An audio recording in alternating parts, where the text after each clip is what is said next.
to get a glimpse into how the technology can help revolutionize your product and how you bring your product to market.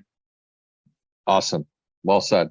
And lastly, help us understand, the types of folks that should be a part of this webinar, or should be attending this webinar.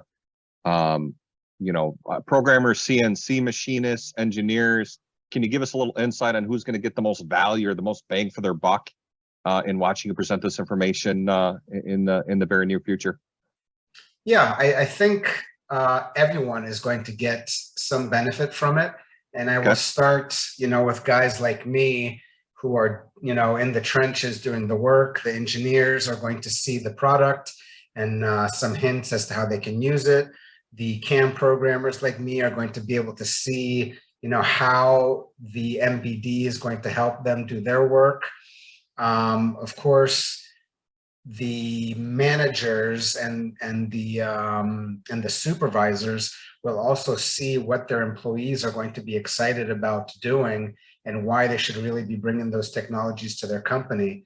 I mean, even up as high as the CTO and the CFO could be interested in seeing this, because it will help them understand why they should spend the money on the product and how it's going to save them a lot of money in the long run.